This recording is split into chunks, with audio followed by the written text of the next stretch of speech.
Hello, everybody. Welcome to the Stubagful channel. And today I have a very special guest on my channel. He is a master of his craft. He's a writer who's worked in the theatre, for TV, on radio, and most recently he's begun a very prolific career as a short story writer.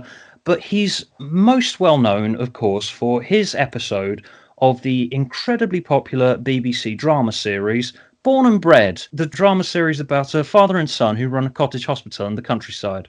Yeah. Robert Shearman, welcome to Hi. Stubagful. Yes, it's lovely to speak to you, Stubagful. And you know, part of the difficulty, I think, is that it's very hard when you realise that you're being dominated by one single credit. And over the years, I must admit, there are times when I've got a little bit tired of the constant recognition for Born and Bred. And this is honestly true. Half an hour ago, before I came in, I was at the South Bank, which is where I normally try and work, and I was actually recognised by about 7 or 8 people who had recognised me and were actually on their way to the Shad Thames to watch where Resurrection of the Daleks was filmed, and they recognised me and wanted to take photographs, and all they could talk about was my Born and Bred episode. It was extraordinary. And over the years, as I say, I've kind of got to the point where I've become a little bit sullen about it, and I didn't really want to talk about it anymore because there's only so much you can talk about. Really. Yeah, because Born and Bred, it is like this massive global franchise now. Like fans all over the world, and conventions and. Because it's easy to forget. I mean, even I forget it. Sometimes I wake up and I literally pinch myself. I look at and I think I was in on that. I mean, I was part of that. I was there when it was being brought in. I mean, on its first series. I mean, I went to a BBC screening room and watched the pilot of Born and Bred, and people were asking me, "What do you think? What do you think?" And I was thinking, "It's genius," and I just want to give any body part that they ask of me so I can write for this show, which I then did. The important question to ask, though, is, of course, are you Team Born or Team Bred? Well, that's the other thing about it. I mean, yeah, you have to be one or the other, but I think I've changed. I mean, there was no question at the time I was writing it that I was Team Bred. I mean, you can tell from really what the script's about. I mean, all the issues I was raising in that episode. It's very obvious I'm Team Bred, but I don't know. It's a thing about age. I think that you acquire a certain degree of wisdom. And I now find Bred a bit showy and a bit, and for me now, Bred is too much toast. Yeast in it. Bread is toast. Bread is toast. And I love dad jokes. I do. And it's kind of comedy genius like that has kept Born and Bred going as a major player in the BBC schedule for the record, for nearly 20 years. For the record, people listening to this, we are just going to be talking about Born and Bred for 90 minutes. We're not going to mention anything else at all. Yeah, no. I mean, it was an extraordinary. I mean, it was my first television that was broadcast. Yes, yeah, I know. Yeah. Yeah, and it was very nearly my last. Do you want to tell everyone what your episode of Born and Bred was about? Yeah, no. If you want, I mean, people know the premise of Born and Bred. It's about this man and his. It's set in the 1950s, and it's about this lovely village of people populated by fairly well-known elder TV names like James Bolam and Clive Swift and Donald G from the Monster of Peladon, and James Bolam, and it's lovely, and Maggie Steed, and they're all very, very lovely people. And at the centre of the drama, Michael French from EastEnders, with his father, James Bolam from not EastEnders,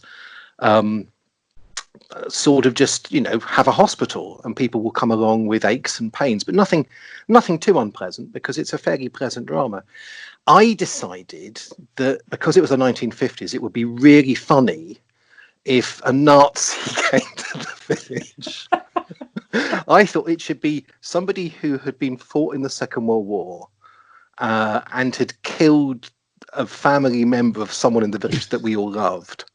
And I had this idea that he'd been shot in the foot, this German soldier, And over the intervening years, it had travelled slowly up from his foot towards his brain, which, the thing is, Is I wrote that that how in. it works?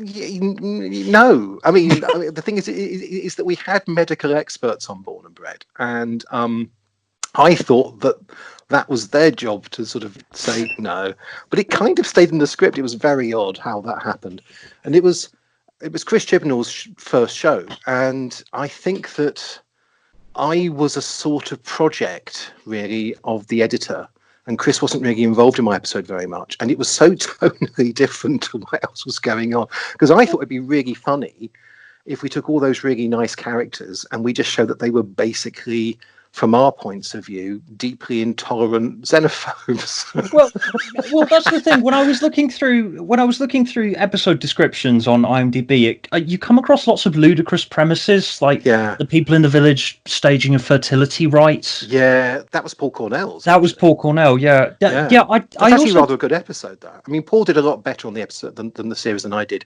and got sacked less quickly than I was. I think at the end of the day, we were all sacked. Everybody, I think that was the important premise of taking on that job, was that at some point you would. I mean, I was genuine. This is awful to say this, but I will say I was after a while trying to get sacked a little bit, because I was so unhappy on the show, because I knew what I was doing wasn't very good, and not because the show was bad, but because I was bad, because I couldn't make it work, because I wasn't very experienced in television at all. My background at that point was so steeped in theatre that I was writing theatre. I was brought on because they heard my Big Finish audios, and I'd done the Carlton television screenwriting course quite recently, which Chris had been on the year before I had, and so he knew of my name. And I think they just brought me on to try me out, and I was rubbish. I was really bad. I didn't know what the hell I was doing. You were writing a completely different show. It sounds like. Well, this is the problem. I thought that was quite funny. What was funny about Born and Bred is that it has a theme tune, which I can do, and I will do, which is da da da da da da da da da da da da da da da da. You can tell it's quite a happy, funny. Isn't that sounded like the Antiques Roadshow theme from it? It was a bit Antiques Roadshow, because it was the same sort of time. It was Sunday evening, and it was. I mean, I think they deliberately composed that to try and get people thinking it was Antiques Roadshow, so they would come and watch it. It did actually it got about 9 million viewers. It was very popular. Yeah, it was surprisingly popular. Actually, in a funny way, no one remembers having watched it. And my episode ended upon a gravestone, because the German soldier eventually died. I think he died. He was dying, and there was some redemption, but it was basically death. Well, if he's got a bullet coming up to his brain, then yeah, I mean, I think they couldn't save him. I don't think they even tried very hard. And the music went. You wouldn't. Well, they just slowed it down. This sort of funereal arrangement of the theme tune. Yeah. So it was happy days. And then I got the phone call. I was on my second episode, and it was going really badly. I was being told to write lots of Pam Ayres-like poetry for it. They just had this idea that two of the cast had this idea that it would be great if they had a book group. And I said, "Could you put a book group into your episode?" I said, "Yeah." And then they had to be writing comedy poetry, and I can't write comedy poetry, so I was having to do this sort of stuff even though I knew it wouldn't make air in the first place. And eventually I got a phone call, and they just said, "It's all right. We don't need you to write anymore." And I said, "Does that mean I'm sacked?" And they said, "Yes." And I was able to phone up my now wife and say, "We can get married, because we're only waiting really to book the registry office as soon as I was free of Born and Bred." So was it sort of like this huge weight off your shoulders? It was. Well, yeah, and as I say, and this is genuinely nothing against anyone who I was working with. I mean, they were lovely to me and actually terribly patient. But I was rubbish. I was so bad on that episode, and on that series generally. It sounds like you weren't suited to it, is the issue. Well, the difficulty is, and this is the nature of television actually, is particularly when shows start, is that they evolve. So when I joined which was the beginning of series, because I was on series 2, but series 1 was still being written, and they just filmed a pilot, and they were they were kind of told me in meetings that they saw it as being like an Ealing comedy. It was a sort of, at one point they compared it to a sort of a gentle League of Gentlemen meets The Simpsons. And I thought, yeah, all right, because I'm basically a comedy writer. And it evolved quite quickly into being Heartbeat in a hospital, which the ITV then did. That's a bit of a swing and a miss. I mean, when Born and Bred took off, and it did do quite well, ITV's response was to say, well, that's Heartbeat, but we'll do our own and do it in a hospital. And they called it the Royal. So the Royal became just like Born and Bred, except it had characters in who people knew and loved from Heartbeat, which was an advantage, I think, probably. I was never a big fan of Heartbeat, to be honest. No. You know, was there a lot of crossover between Born and Bred and early new series Doctor Who then? Because I did watch some Born and Bred, and I did keep recognizing names. Like you mentioned, there's Paul Cornell, and I did recognise Phil Collinson's name in the Phil was the very first producer. I mean, I didn't work with him. He was on the first series. I was on the second series. It was Chris Clough or Clough. I can't do cuz because of my speech impediment. But Chris Clough was the director of lots of classic Sylvester McCoy stuff. In fact, actually, that was embarrassing as well. Because after we had the first reading of my episode, I'm not sure I should really say all this to you, but I will. I don't care. I can cut anything out if you. Oh no, just leave it. It's fine. I mean, they're not going to come after me now, are they? I mean, I think the person who emerges from this story being, an idiot is me. I didn't get very drunk, but I was really relieved that we'd had a successful read-through because they were really scary, those read-throughs. I mean, the scariest read-throughs I've ever been to for Born and Bred, because at the end of the read-throughs, the cast would usually line up and complain and demand rewrites. It was always, nothing, Doctor Who was never like that. You would never have that on Doctor Who at all, because everyone was, just delighted that they were working with Russell T Davies, really, and Stephen. In this instance, it's not against Chris. Chris was a first-time showrunner, and with a cast who, between them, probably added up their ages to about 4,000. I mean, they were very experienced. So afterwards, after my first, I was in Preston where we did the reading, and I met Chris Clough properly. I mean, I'd never really had a reason to meet the producer. I was talking to the execs and to the editors and to Chris. And I said to him, "You did Doctor Who." He said, "Yes, I know." In the sort of way that people come up to me occasionally and say things like, "You wrote Dalek." And I say, "Yes, I know." I mean, I was there. I mean, I don't need to be told it. I mean, it's nice when people say, "I like it." It's odd to be told information about it that you obviously know. Like, so in this instance, I said to Chris, "The funny thing about your Doctor Who's is that you did about what 6 Doctor Who's?" And he said, "Yeah." So I said, "They're all rubbish." They're the least popular Doctor Who's ever made. Yeah, which ones are they? And they're not popular for completely different reasons. I said, you did Terror of the Vervoids, and you did The Ultimate Phone, you did Dragonfly, you did Silver Nemesis, you did Delta and the Bannerman. He said, "Yes, I know." I said, they're all shit. This is why you should not. This is why you should not let a Doctor Who fan drink around people who have been involved in it. The thing is that I'm cringing as I'm telling him, and I'm laughing, but it's such a what an idiot. And but I was saying to him, "But I want you to know, Chris," I said, "I don't think you're responsible for them being rubbish." And he said, "Thanks." I said, "No, it wasn't the direction." He said, "Mm-hmm." And I said, "And I think it's great that you did these really bad Doctor Who's, but now, you're the producer of this show and you're my boss." Oh dear. That was also the same party where. And that is how I left Born and Bred. Well, yeah, kind of. I mean, I wasn't immediate, yeah. But I don't think that did me any favours. It was the same party where I met Donald G, who was lovely. God, he was such a. I think he's still alive. I mean, he's such a nice man. If he's still alive, he's such a nice man. And I don't know why. Doctor Who was obviously just doing the rounds. Michael French was a big Doctor Who fan, so I think he brought it up. And Donald said, "I was in Doctor Who." I said, "Yes, I know you were." I said, "You're in the Space Pirates and the Monster of Peloton." And he said, "Yes." And I said, 2 stories so bad that in both cases, the people playing the Doctor left at the end of the next story. And he said, right. I said, and all because of you, Donald. All because of you. It's quite well known that John Pertwee said, if I'm working with Donald G, that's it. And he said, oh my God. I said, no, I'm joking. I'm joking. He said, no, but it is what happened. I said, no, it isn't what happened, Donald. And of course, he was teasing me, I think.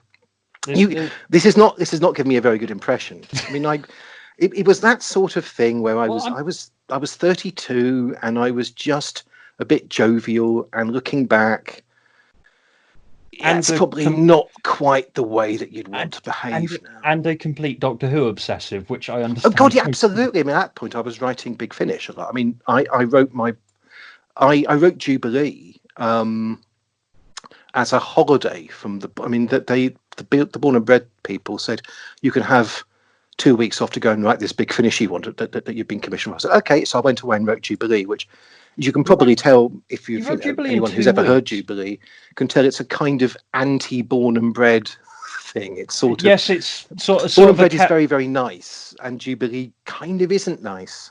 It's very letting off steam. It's very, very, very not nice. It's sort of like takes the sorts of characters that you would see in Born and Bred and reveals what's truly going on under the surface.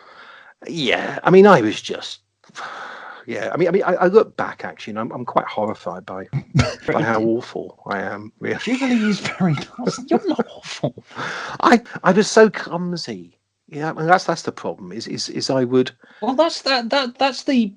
I think that's the sort of scenario where you write the best stuff, though. You're experimenting. I think that's a really kind way of seeing social stupidity. I mean, I was actually fortunate that, I mean, when Doctor Who came only a couple of years later, and on the back of my having done Born and Bred, I think that what happened was that Russell heard Jubilee, which of course was my Born and Bred drama, as it were, because I'd written it out while I was doing Born and Bred. And I think he wanted to have the idea of doing that single Dalek thing. And then he saw I had actually written television and written a sort of hour-long format. And he said, oh, well, that's okay. I think if I hadn't done Born and Bred, he wouldn't have. I mean, I don't think he was prepared to have a writer who had done no television doing Doctor Who. So, I don't think anybody actually watched what I did on Born and Bred when they commissioned me, because I think if they had done, or asked anybody involved, I mean, I don't think Russell got on the phone to Chris Clough, and Chris said, "Don't employ him." Were the reviews of your Born and Bred episode that bad? No, I don't think. But I don't know. Did people actually notice? No. That's the thing about out of place. I mean, I remember when it went out. I watched it when it went out, and I cringed because it's not very good, and it's not very good because of what I do. I mean, it's not very good because of the way it's directed or the way it's acted. I mean, it's actually really nice, and I put some stuff in, particularly at the beginning where I was trying to sort of do a little bit of nice for an episode about where a ex-Nazi shoots himself with a foot and it goes up to his brain. Yeah, I mean, and there was there's other subplots I put in. I mean, actually, the thing about the Born and Bred thing for Doctor Who fans is that, for no very good reason, it's just full of jokes about Castrovalva. Yeah, you did mention that you filled it with Castrovalva references. There's a bit where James Bogan, he spends most of the episode in a wheelchair for various comedy reasons that I put in the pre-credit sequence where he slips over. There's a lot of people slipping over in Born. There's a lot of people falling over. I remember the falling off a ladder joke. Yeah, which isn't mine. That's in the actual pilot of Born and Bred. But Yes. As a sort of almost like a sort of honorific to that, I had James Bogan, I think, slipping on a bar of soap or something and crashing down, and he's in a wheelchair. And so the wheelchair stuff is constantly referencing Peter Davison in a wheelchair in Castrovalva. At one point, he says things like, "Go softly on," when he gets in the wheelchair. It's a motorised wheelchair, which is just the same way that Davison does it in Castrovalva episode 2. It's things like that was important to me at the time. Well, because I was young and I kind of thought that life was going to go on forever. And in a funny way, you look back now, and I'm 50 now, and you realise, no, that was a very odd thing to do. But Well, at that stage, you just think, "Oh, I'll be doing hundreds of these." And of course, I think it's quite brave that you managed to get Castrovalva references into I'm not sure it's proper brave, serious BBC One drama. but although to be fair, that was happening all the time. I mean, I know that Gareth Roberts was writing into, I think, Coronation Street episodes, and possibly I think there were Emmerdale things as well going on, because people were fans on that who were writers, and it's around that sort of the Wilderness years time. They are constantly full of people doing Doctor Who jokes, and only the audience members who are also the Doctor Who writers who were having a laugh about it, because there were so many New Adventures writers who was then writing soap operas, because that was their way into television. So that's what That's they the did. training ground for TV drama, basically. Yeah, I mean, because they got so many slots to fill. Exactly right. I mean, I went on to Born and Bred, so I had a sip of drink there. I went on to Born and Bred because the show I was meant to be on, Doctors, which of course is still going. The editor of that, who loved my Big Finish dramas, moved on to Born and Bred and took me with him. Otherwise, I'd have done what is a much more ordinary training ground, which is Doctors. But when I was at the Carlton screenwriting course, I spent a couple of weeks attached to the revival of Crossroads, which was interesting. I mean, I didn't think it was any good because it wasn't. I can actually imagine you on Doctors, because they have some very strange premises sometimes. Yeah, but I don't think they did particularly in 2002. Did you see that one? Did you see that one recently where a man has a mental disorder? No, of course not. No, it was just, and I didn't either. It was just trending on Twitter. There was this one recently where a man has a mental disorder where he sees everyone as Joe Pasquale. It's just the strangest. I know, it was trending on Twitter. That's the only reason I know about it. I mean, presumably they actually cast Joe Pasquale in it, did they? I think they did. I have to look up Doctors Joe Pasquale episode, because that is genuinely genius. The idea of saying, "Okay, we've got Joe Pasquale to do a Doctors." That's what I love. That's what I love about Doctors. Everybody sees him. That's what I love about Doctors. So it's just they clearly. I know they did one with Sylvester. They did Sylvester McCoy, and I think that the premise of that one, and someone will check, but I think there was a Doctors episode which Sylv was in, where he thought he'd been Doctor Who, or something like that, which I think was very, very funny. If that is a thing, I would like to make it a thing. Yeah, I mean, it ought to be. I mean, to be honest, it's either real or it's something it's like a fever dream that I think ought to be real, and maybe I should write. Yes, I think you should write that. I should write it anyway, even if it's been done. Even if it's been just like all my other stuff, which is basically cribbing from other people anyway. So I should probably do that. No, it isn't. Yeah. But when you mentioned Castrovalva, you said I remember you telling me that was your first Doctor Who story when you were a kid. Yes. Yeah, you grew up with the Davison era. Yeah, I was too scared of Tom Baker, which was the right age for me, because Tom left when I was 11, and normally people would start on Doctor Who a bit younger than that. But I was just too scared of it. I mean, I was scared of the music. I was scared of the time tunnel. I caught bits of it. My sister, who's younger than me but was much braver than me, would watch it sometimes, and I knew that I would just leave the room. So I remember, because I can now identify it, I think my earliest memory of Doctor Who is probably the defeat of the Collector in The Sunmakers, episode 4, when he goes down the plug.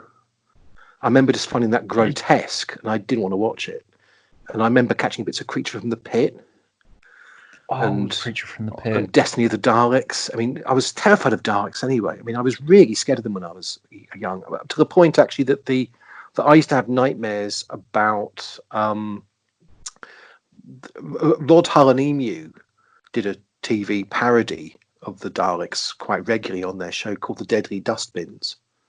I mean, I assume it was regular. It may be a one-off episode, but it seems now in my head to have been every week.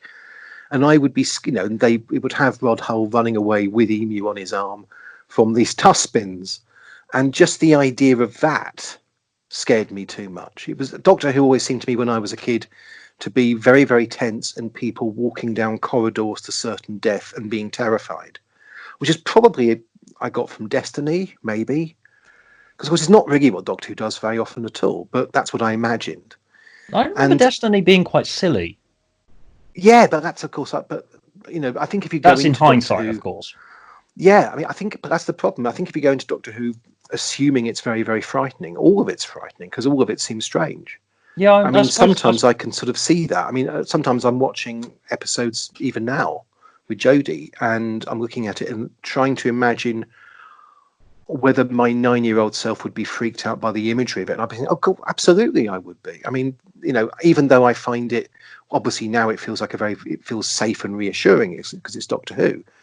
Back then, anything about Doctor Who terrified me. I felt very, very brave when I began reading the novelizations. And the reason I began doing that, the reason I got into Doctor Who, I should say quickly, was that I was in Brighton with my mum visiting my grandmother.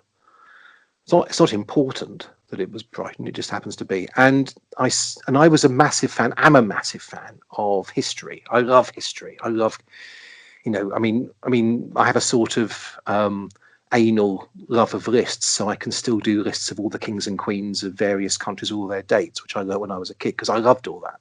And there was a book called Doctor Who Discovers the Conquerors, which is a strange sort of A4 purple paperback, which is basically just Tom Baker on the cover, and they just factually talk about a few people like Julius Caesar and Napoleon. And I thought, well, okay, this is Doctor Who, and I read that and really liked it. Well, Doctor Who is a very educational show. It really is. I mean, there to teach children about history.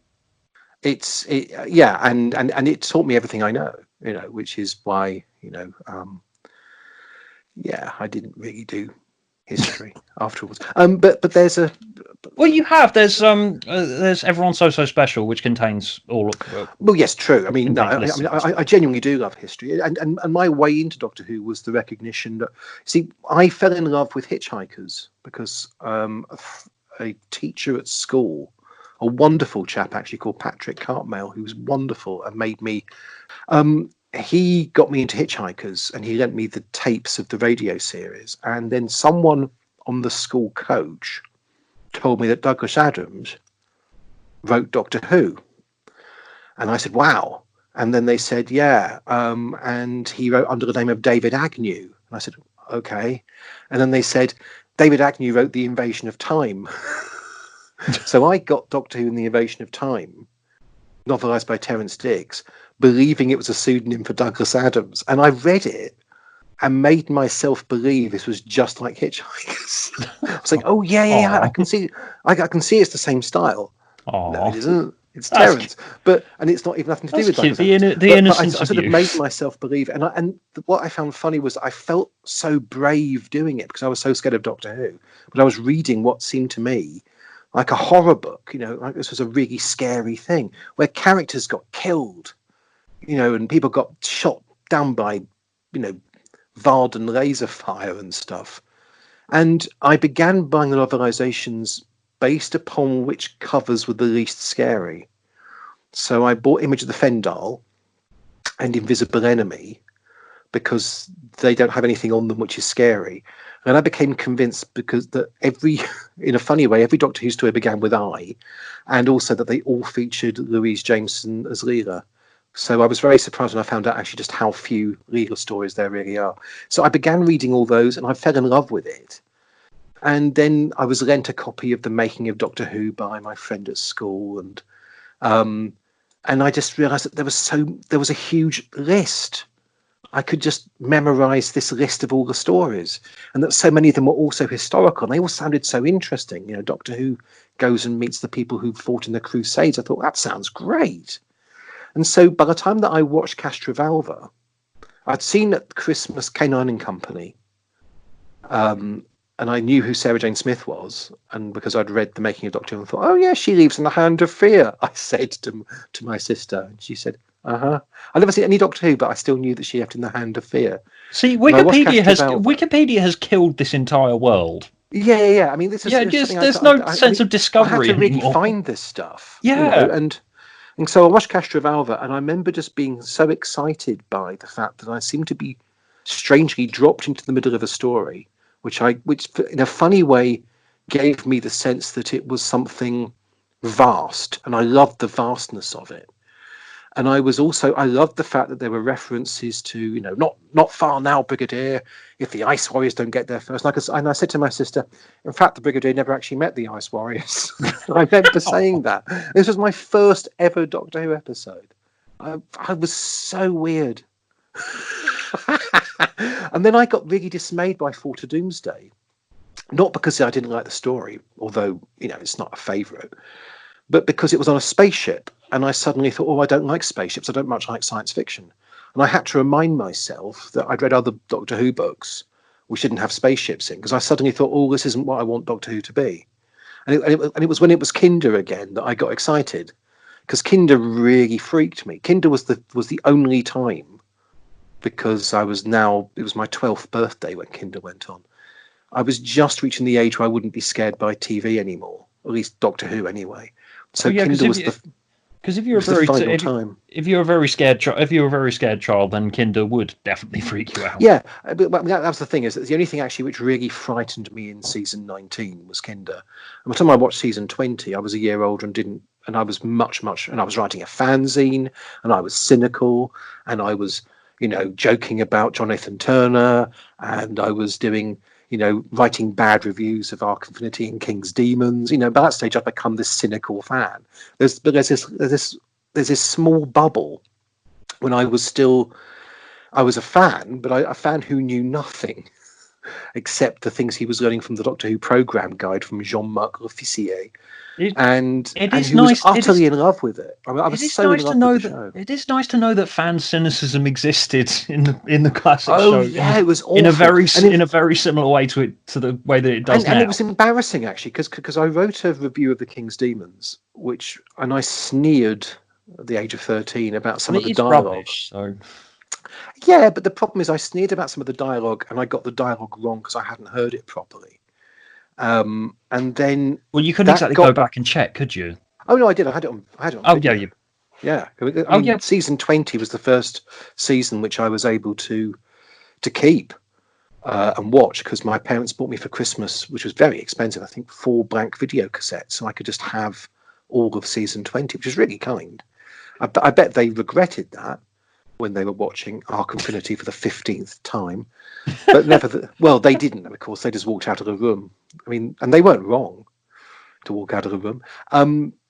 But no, as I say, I was sort of mocking the dialogue. And then that year's Doctor Who summer special, the Doctor Who magazine, as was, did a summer special. And they did an interview with Jonathan Turner, in which he talked about how hurt he'd been by that review.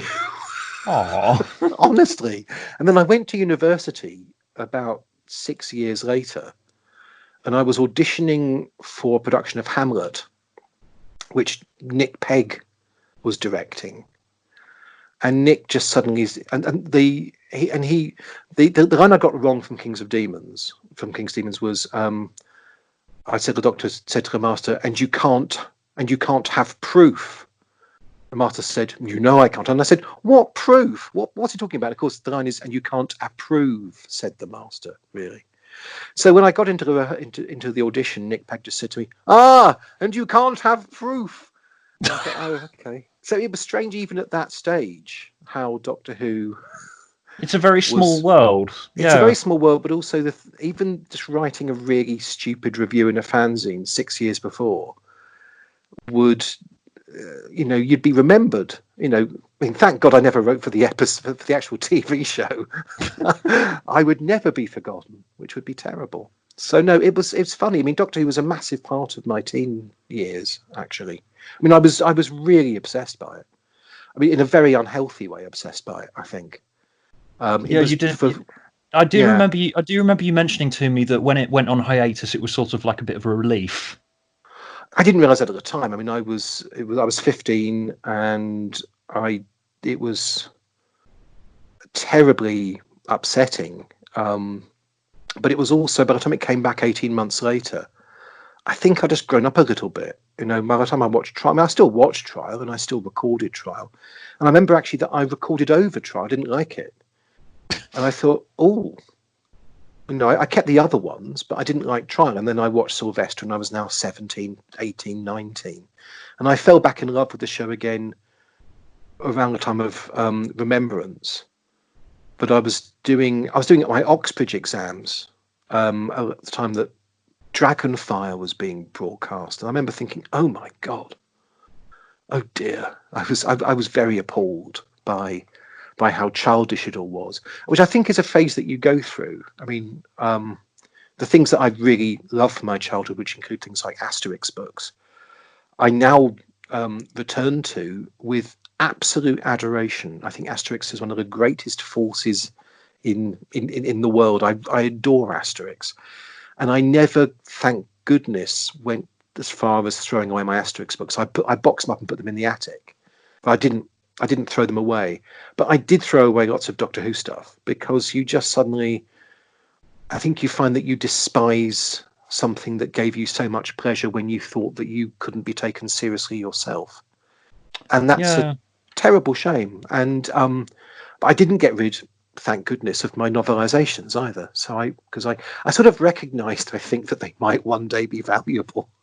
So I didn't have Maybe. all of them, but That I isn't have them all now. that is an interesting way of putting it. That might explain why that might explain why there is a bit of that cynicism that's always going around the fandom. Well, I mean, I think so. It's in part to do with the idea that I think we get embarrassed by the things that we I think that we unreservedly love when we're young, because love makes us so vulnerable, and then inevitably, particularly with Doctor Who, it doesn't stay the same, and you don't stay the same, and so you start rebelling against both who you are in relation to it, but also what it's becoming. And so, I mean, I think it's a rite of passage which I think you necessarily have to go through if you're a Doctor Who fan. That there should be a point when you just reject it because it's no longer doing what you fell in love with it for. You know, people who fell in love with David Tennant or Chris Eccleston, there'll be a point when they just say, "I don't like this stuff that Matt Smith or Peter Capaldi's doing. I don't. This isn't my show," and so they should think that. You know, Uh, I think that it's an indication that the show is that the show is evolving, but also that we're evolving. I think I think that when we get older, we get embarrassed by how vulnerable we once were, as well. yeah, I you know, the show is like this living, breathing person. It's like a part of you, I suppose, in some ways, and you grow apart from it, rediscover what you loved so much about it. yeah. I mean, I guess exactly. I mean, in my case with Doctor Who, I got back into it. I was at the point working in the theatre. I had done for quite a few years, and I just didn't think about Doctor Who at all, particularly.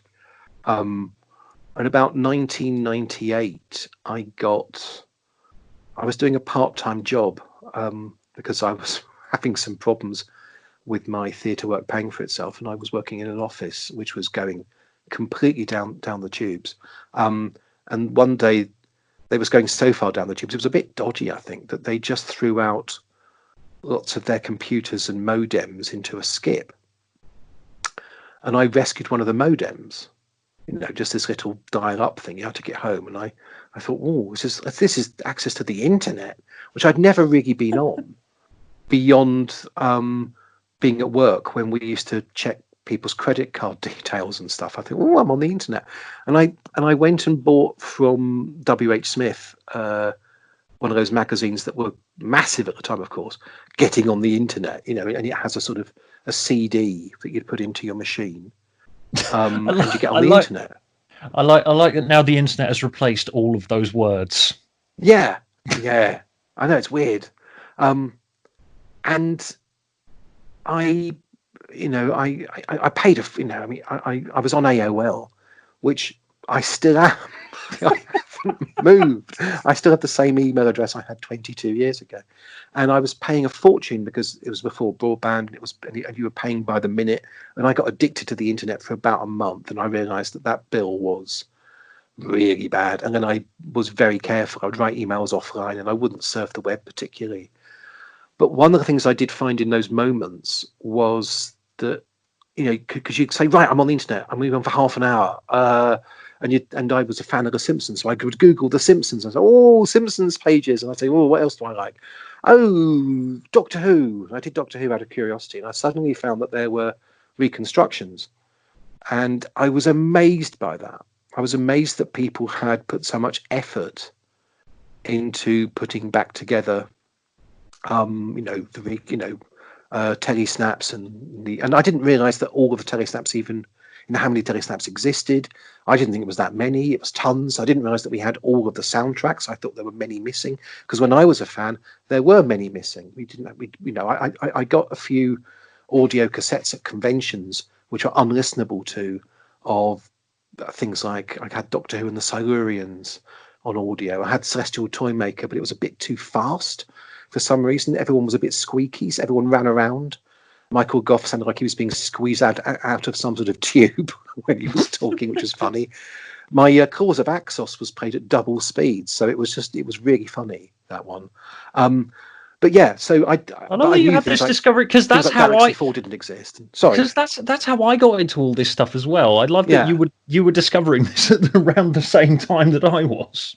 Yeah, I mean, it just suddenly amazed me just how much love there was, and in a sort of strangely, such a generous way. I mean, I was amazed by the fact that people were out there working so hard to entertain their fellow fans through their expertise to make sure. I mean, when I realised that they had done things like Evil of the Daleks, I thought, well, yes, okay, but they wouldn't have done Underwater Menace. But they had.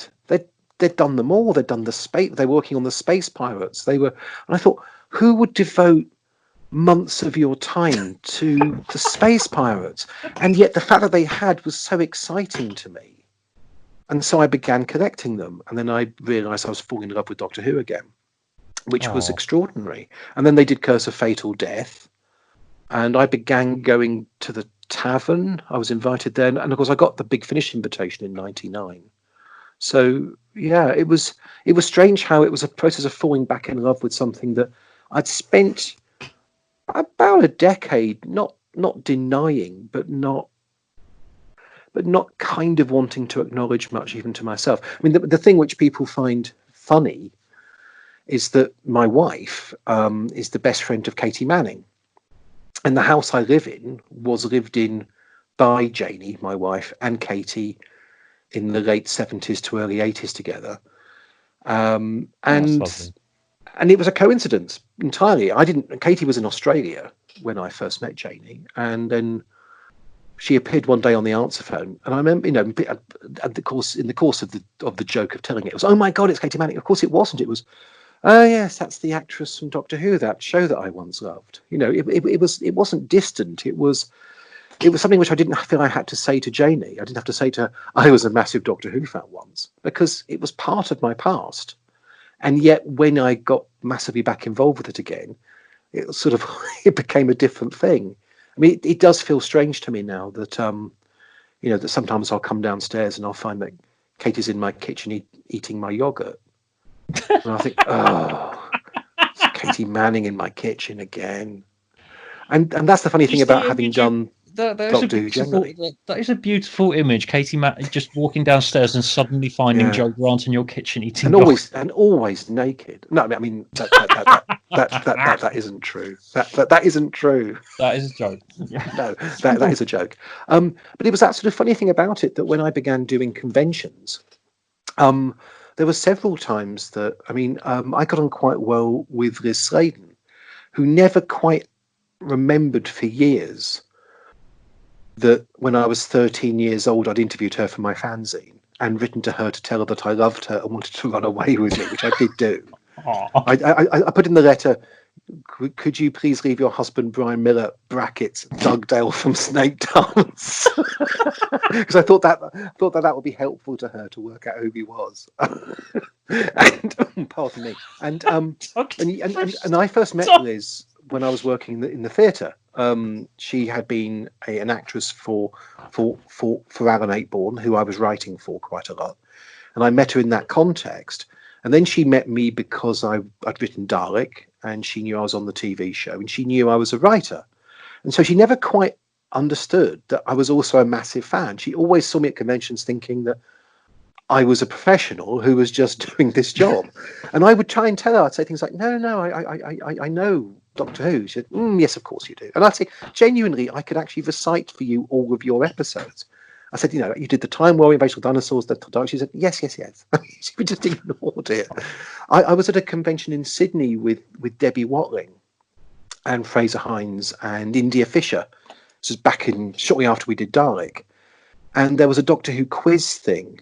And I was just answering all the questions correctly. And Debbie just said to me, but who are you? And I said, I'm the writer of Dalek. She said, but you're also a fan. And I said, yeah. She said, you can't be both. I said, I am both.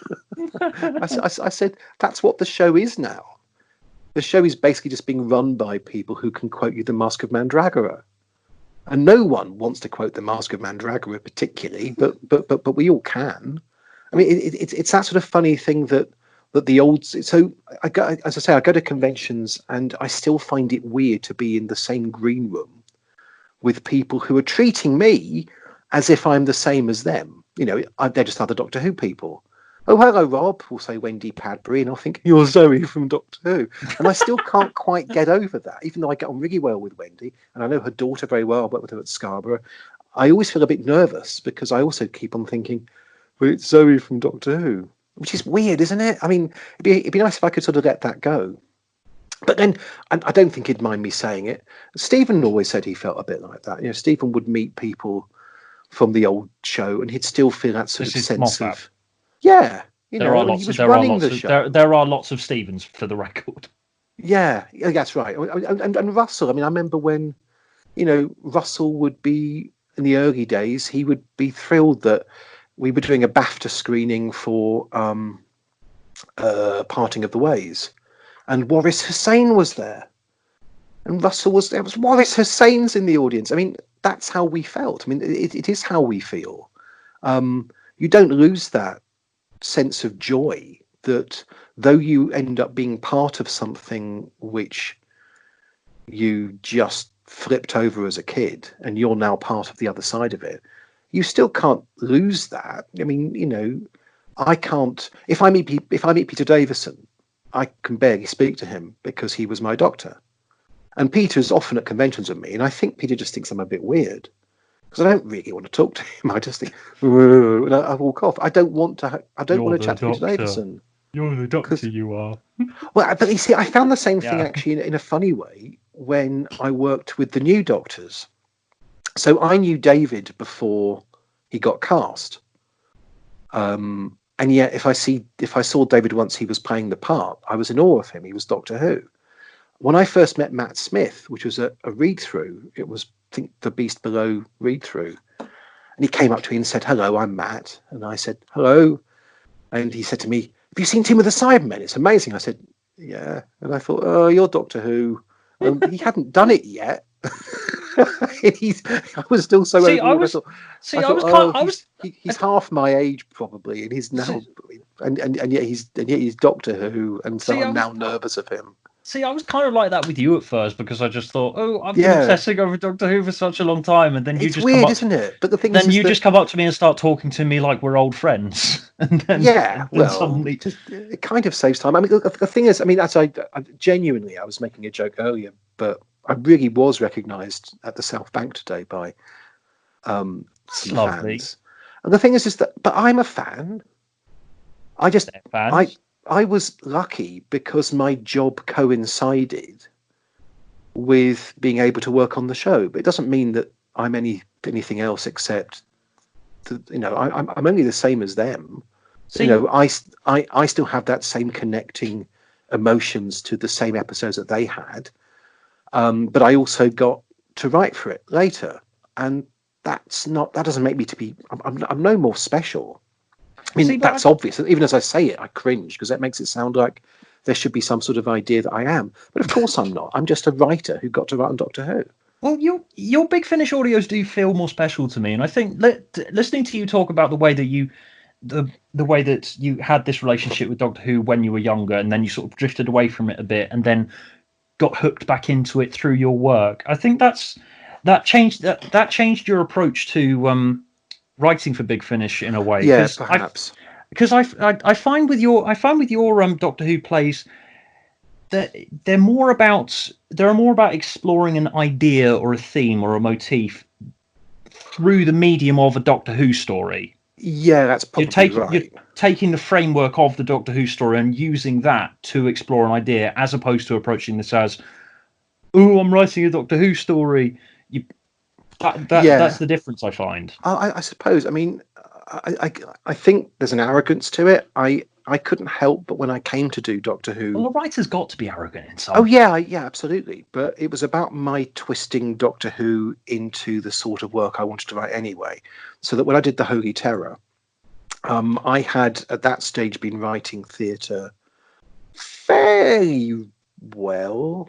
I mean, and reasonably successfully, you know, in as much as I think really well. I should plug Caustic Comedies while I'm here. That was one of my first books. Some plays were good. That was one of my first Rob Shearman books I read. Oh, thank you. I mean, some plays I think were quite well received, but nothing's great. I mean, to the point that nothing gets regularly revived or anything. But it wasn't like I sort of left a great impact upon the Easy Laughter got revived the other year, didn't it?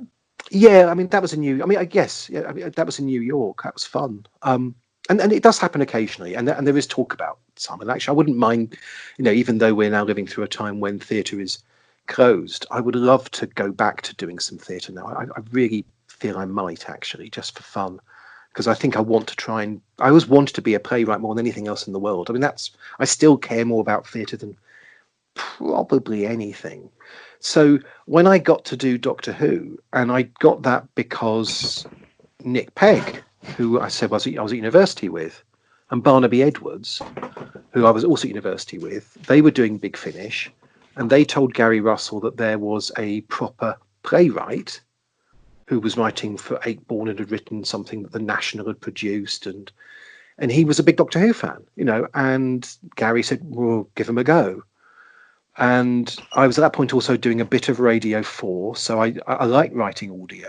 And I just, when they gave me a slot, I just thought, well, I had an idea some years ago for a play based upon James I's belief that if you were to isolate 2 babies and cut them away from all language, what they would develop between the 2 of them would be, in innocence, the language of God. And I thought, and I wanted to write a play about that. And of course, it's not the most commercial thing, and particularly not when you're writing for Alan Ayckbourn. And I just thought, oh, I'll use that.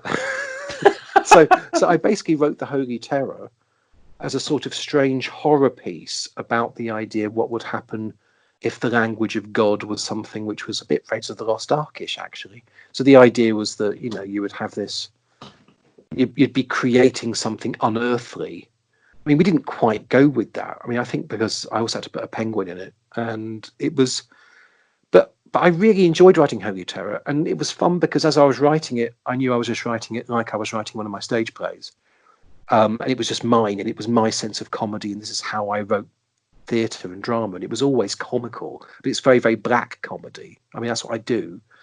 And I just remember thinking as I wrote it, it's really weird I'm doing a Doctor Who thing, knowing that my 13-year-old self would have absolutely hated this. This is exactly what he hated about, you know, he hated things which seemed silly. I had very little sense of humour as a Doctor Who fan. And it was quite fun to just sort of be just flicking 2 fingers at my younger self and saying, sod off, Rob. I'm writing this my way now, because this is how I write. And I was 29, I think. Very young. I mean, looking back, it seems very young. But then Doctor Who was always written by young people. For so many years, I mean, that's what we tend to forget, because when we were kids, everybody seemed old. But, you know, Doctor Who was always being written and directed by people in their 20s and 30s who were full of imagination and just trying things out. And that's what I did with Big Finish, really. I mean, I spent a few years at Big Finish utterly seduced by the fact that people didn't mind me doing more. So we did Holy Terror, and during the recording of it, Gary said to me, "You want to do another?" And I said, Yeah, because I thought that was my one and only. I really thought I wouldn't be asked back because why? It was just nice. And they got me in to do the Paul McGann series fairly quickly. I knew that they were recording the Storm Warning first series. And so we ended up writing the second series of that before we'd even heard those ones. So I got to do Chimes pretty quickly after. I mean, that was really fast. But that was fun as well. I mean, just doing that, caught in that sort of excited bubble of, oh, I'm doing Doctor Who. Then I just was there for a few years. I was just doing Doctor Who. Yeah, I remember And I remember you told me yeah. it only took you a few days to write Chimes or something like that. Chimes took 8 days. Yeah, I mean, I know that because of the way that I wrote it, which was in a panic.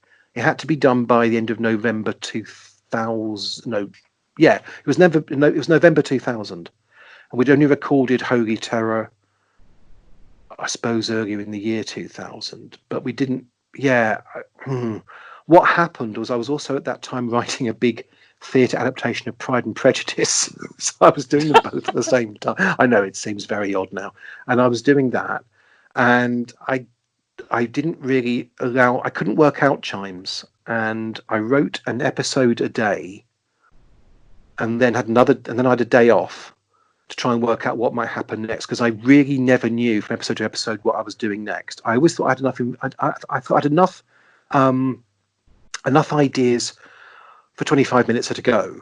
And I wrote Chimes Part 1 and thought, I think that's actually quite good. I thought, I wish I knew what would happen next. I wish I would know what would happen when the end of it, they all say, oh, right, now the story can start. And I thought, great, I'm intrigued. What a pity. And then I wrote, and I walked around very, very unhappily. That's quite fun. That shows that you were enjoying the story along with. Oh yeah. I mean, I really audience. had no idea. I mean, this is why I find it. I mean, the reason I didn't enjoy writing Chimes because I was constantly frightened I'd be letting myself and Big Finish down. So I wrote episode 2, and episode 2 is quite comical. And I realised, oh, I can just kill people on the stroke of an hour. I can get through an episode just doing that. And at the end of it, it reaches midnight. And I thought, oh, we're halfway through the story now because it's 4 parts and I don't know where we can go. I think I've reached midnight. So I walked around the South Bank because I still wrote there, even though I do now. And I suddenly thought, oh, we can just rewind. I'll just do it again. So episode 3 was my just riffing on the same jokes. It's actually doing Back to the Future Part 2. It's sort of saying, let's just go back into the episode I've just written and just do it again. But just have different deaths. And you can sort of accelerate that and make it funnier. And that was really joyous. And I still only worked out writing episode 3 who Edward Grove was. I thought, but because I was making up stuff and I was throwing in explanations that, things that they were trying to work out. They said, for example, oh, could it be somebody doing time experiments upstairs? And I thought, well, if I'm writing it in the script, it can't be that, because that would be so disappointing. So let's put in all the possible explanations for this as I go. And eventually I'll paint myself into a corner, which hopefully will be interesting. And I'm not sure that the answer does remotely work, but it suddenly, I thought, oh, actually that name, I didn't even change the name. I was so lucky because I would have just gone back and changed the name. I thought, oh, you know what? I could just make that name, that's the address. And once I realised it was the house, which is about midway through episode 3, I thought, okay. And I began to relax a bit. And then episode 4 was really hard because I had to wrap it up. And episode 3, I think, ends with them all running away anyway, because I've already explained the story at this point. And then I thought, I don't know what to do now. So, I mean, I would have one day off, as I say, and then I would write it. And I gave it to Janie to read. And I said, I don't know what to do about this. I think it's quite funny, but it's not what they're going to want. And she said to me, and she maintained, she said, I think that's great. I think that's such a funny, interesting script. And I said, is it really? And I sent it off to them, and I was still expecting them to come back and say, yeah, thanks for that. That really isn't what we had in mind. And they loved it, bless them, Big Finish. And we went into studio in January 2001, and it was a really great day. There was a problem because there was some technical difficulties. So Mark was directing Invaders from Mars, and that was overrunning. I think we only got half a day or 1.5 days probably, rather than 2 days to record it. So we lost some of our time. But the cast were great, and they were really up for it. And Paul really got the sort of comedy of the genre. And and Barnaby was such a great director of it, and just kept everybody so happy. And at the end of it, I thought, yeah, maybe we got away with it, because I still wasn't that convinced by it. And then I had another year to wait before it came out. And Holy Terror was going down quite well. I mean, nobody really bought it, but they liked it if they had bought it. And it won the magazine poll. And I thought, it's such a shame, because when Chimes comes out, that's going to let people down. And I heard Chimes, I was at a convention in Barking in February 2002 when it got released. And I listened to it on the train home on my CD Walkman. And I thought, oh, this is actually really good. I felt so proud of it. And I didn't ever listen to it again until I did a tweet thing about it during lockdown. I thought, let's not listen to it again. But that was, I think that's good. So I rode the wave of it. You know, people told me it was great, and I thought, yeah, I think that was good. But all I could remember as time went on was that I didn't really know what I was doing as I wrote it. And I felt guilty a bit. I felt guilty that something which I'd kind of made up as I went along was not being seen to be the rush job it really was. If that makes sense. It's sort of there's chaos behind. There is chaos behind art. Yeah, typically. Absolutely. Yeah, typically, anything that looks like it's the most perfect thing in the world, there will probably be chaos behind it. Yeah. So no, I mean, I am, and I remain very proud of my Big Finish work. Actually, I don't think that there's one that as I said, I feel ashamed of. As I said, there is something about your Big Finish work where I can tell that you're using the framework of Doctor Who to explore your own ideas and your own themes. Yeah, and I think the way that you've used that, the way that you've built your literary career off of that, you've basically dispensed with the big franchise and continue doing what you do. Yeah. Well, I mean, in some ways, Doctor Who opened that door to me. I mean, what happened realistically was I sort of said goodbye to Doctor Who with Deadline. That was the final script I wrote for Big Finish. I thought I did write another one afterwards, and Scherzo came out after that. But I've written Scherzo just before Deadline, and Deadline was meant to be my saying, "I'm going to stop doing this now. I need to write something else." And then months later, I got the call to do the TV episode, and I mean, I sound stupid now. I remember actually having, I don't know, half a day's doubts, which is ridiculous. I mean, I phoned up Stephen Moffat, and he said, "What do you mean?" And I said, "But are you going to do it?" He said, "Of course I'm doing it." And I said, "You think I should do it?" He said, "Of course you should do it. What do you mean?" And I said, "I don't know. Maybe I should leave Doctor Who now." He said, "Oh, get over yourself," which of course is absolutely right. I mean, how pompous. But it wasn't meant to be. It was just actually that I got frightened that I was making things too easy on myself, and I didn't want to be a writer who repeated himself too much.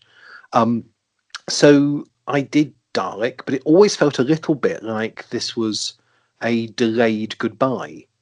I didn't intend or want that this was going to be something where I got regularly doing the show again. And to be fair, I don't think they wanted that either, really. I was quite difficult on Dalek, I suspect. Again, I was a very junior writer. Russell was amazing with me. But I know I was nervous, and I know that that must have been irritating at times. And I think we got a great story out. And there was some intimation I should come back for series 3, but under different circumstances. And I didn't really like those circumstances, which was probably a bit snooty. And then I was very happy actually not to be doing it any longer, because I sort of felt I got away with it, and I didn't want to ruin that. I didn't want to, because I love Doctor Who so much. I didn't want to let myself down with a bad episode. It's this nice little bubble of your career Yeah, and I'm ever so proud of it. I mean, I truly am. People assume that maybe I'm not. I think because I don't like. It's odd. I don't want to be identified by it particularly all the time because it was 15 years ago. But at the same time, it's always going to be the most famous, the most dominant thing I've ever done, and it's great that it's something which people don't. That it wasn't just that I was on Doctor Who. What a great show! It was that I did Doctor Who in an episode that not especially because of me. I mean, I think it's partly because of me because it's a good story, but it also just happens to be in the first series and it's the first Dalek story, and it gives it an iconic status, which I could never have. I mean, had I been given by Russell, and he could easily have done this, if he'd said to me, if he'd swapped me and Paul over, and Paul got the Dalek story and I got Father's Day, which could have happened. Um, and this is nothing against Father's Day either. If my Father's Day would have been much worse than Paul's Father's Day, which I really like. And people would have said, "Oh, you did Doctor Who. Oh, that's nice." And it wouldn't have been about the episode itself. It would have been about I just did Doctor Who once. Does that make sense? I See, suppose it makes sense. see, you can say that. I disagree with that, but entirely. But Well, yeah. I mean, what happened was that Doctor Who kind of threw me into a little bit of a. I didn't know what to do after Doctor Who anymore because theatre. It wasn't that they didn't want me back. It was just that I'd now made. I was now my credentials had changed. When I was doing theatre, I was this young, kind of up and coming, promising black comedy playwright, and now I was the guy who'd written Doctor Who, and that isn't actually quite so impressive.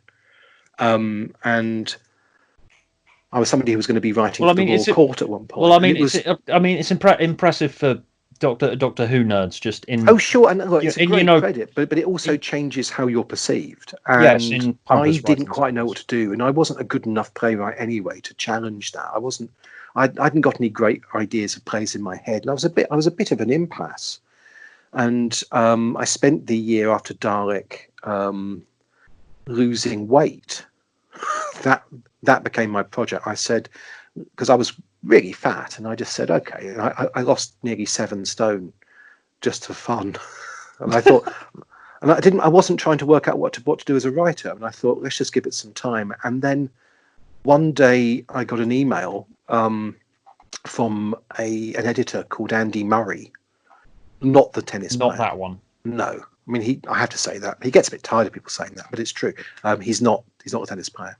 Asking me to contribute to a book he was editing, which would have people like Hanif Qureshi writing through it, and I wrote back and said no, I don't write short stories. And he wrote back and said, "Funny now." And he said, "Are you sure you don't want to try? Because I'm just telling you that we'd put a short. I really like your work, and I just think you'd write a really good short story. And why not just try?" And I said, "Oh, go on then." And I went to my writing spot at the National, and I just said, "Oh, I write a short story." And again, I had an idea for something which I couldn't make work as a Doctor Who story. I just thought, well, that's not going to work. And I thought, well, I suppose it could be a short story. And it was a story called Mortal Coil, which is about people receiving death letters. And I thought that at one point I was trying to think, how can I put the Doctor into that? And I just knew I couldn't. So it stuck in my head and was useless. It was one of those useless. Letters telling people the time and means yeah. of their death. So one day, I mean, and this is my first proper short story that I count as a short story, and it's about what happens when one day some higher being, we assume God, but we don't know it's God, just everybody receives in the post, so that no one's going to have to fuss about it any longer. The idea is that everybody's wasted so much time in their lives worrying about death and what happens, that if we just inform everybody when and where and how it happens, everyone can just get on with their lives, and and that's fine. And so suddenly, you've got people just careering down roads because they know they don't die in car crashes, and it doesn't matter to them. Which is actually, not unsurprisingly, not unlike looking, as I say it, things like COVID. That it's not about whether or not it kills you, it's about whether it kills somebody else. But people start behaving terribly selfishly because, and this character's wife says, before she gets her letter, she says, if I find out that I've only got 6 months left, I don't want to spend them with you. And then the letter comes and she's got 30 years left, and she says, yeah, but now actually I realize that that's what I thought. I'm leaving you anyway. And it's about a man who doesn't receive his death letter. He's the only one. And then people start coming to his house because the death letters they've received tell them that he's going to kill them. It's a very weird, funny story, really. And again, you can tell as I'm saying it, I made it up as I went along. I thought, so what might be funny is if he kills people, and it's not actually that well structured a story at all. It's a real mess, but I loved writing it, and it was odd, and it was quite distinctive. And I sent it off to the publisher, and they came back and said, "Can you do a book of these?" And I said, "Yeah," because I'd loved it. I had loved writing it so much. I hadn't enjoyed myself writing so much in years. Not since I'd begun writing my first plays. And I just went out off to the National every week, and I would come back writing a short story a day. I mean, I could do that then. I just write short stories, and they would just pour out. And they were old ideas I'd had, and there were stories about a man who goes to hell and ends up sharing a room with Hitler's dog, and that was funny, and I enjoyed writing that. And it was just a joy, and I didn't expect anyone would really care. But I had somebody saying they'd publish them in a book, and they did. It's called Tiny Deaths, and I thought that would be the end of it. I thought that would be a sort of a little interim project, and it got nominated for the Edge Hill Prize. Didn't win, but that was okay. It did win the World Fantasy Award suddenly, and I just wanted to carry on doing them. And so I wrote Love Songs for the Shy and Cynical, and I wrote Everyone's Just So Special. And I was writing them really back to back. I just didn't stop writing short stories. I was having such fun, and just realizing I could be bolder and stranger, and a bit more playful than I'd ever been in my other writings before. So I had such a laugh. I get this sense of freedom from. Yeah. Well, this is the thing, is that, I mean, I'd almost sort of spent so much of my time being quite mature, because when you're writing for theatre, you become more and more aware that if you get it wrong, if your story just, because I'd written some bad plays, which would have really bad houses because people didn't like them, and you felt such responsibility for what you were financially doing to a theatre which is vulnerable. So in a funny way, that made me become a little bit more safe, I think. I was nervous about going out on a limb too much, and I think that my theatre work began to suffer as I got, I say older, I'm talking about moving into my early 30s and my early 20s. I did about 10 years where I was just solidly writing theatre. And I noticed it. I wasn't being as brave as I was, and I was trying to be so, but it felt artificial because I was always aware that I didn't want to let the side down. When I was writing the short stories, I thought, it doesn't matter. Let's just see what happens if I do this. It was a great joy to say, if I'm going to do a bunch of stories in a book, it's quite fun if some of them just make people annoyed. I mean, why not? It's not going to hurt them. Let's actually write a few stories which actually risk being a bit provocative. Where, I mean, I wrote a story for the third book called Taboo, which is basically all about somebody being annoyed that his sister is going to have a common law marriage. Is that what it was called? She's going to marry a camel. And it was a story about attitudes towards homophobia and about attitudes towards race, in which you begin to realize increasingly that the lead character has always bigoted views. And I knew it would really piss people off, but it was such fun to write. I wrote a story for that book about 9/11, about the World Trade Center just popping back into existence every week, because I was getting concerned by the way that it became the only historical thing that we got trapped into discussing, which is no longer the case, of course. We have kind of moved beyond that now. Thanks, COVID. Thanks, Trump, Yeah. actually. But you know, it's funny. And I would never have dared write those stories as something which would have been novels, or would have been stage plays, or would have been taking the risk of destroying other people's work. But it was okay to write maybe a what if story and see whether people were, you know, amused by it or not. And if they weren't, okay, doesn't matter. I'd write another one. So I mean, there's always been a certain great freedom with the short stories, which is why I've really enjoyed doing them.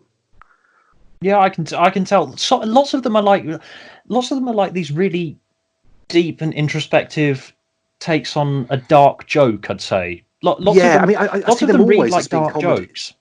That's what I find so funny. I'm with the new book, which I know I'll have to bang on about in a moment because it's so odd, the new book.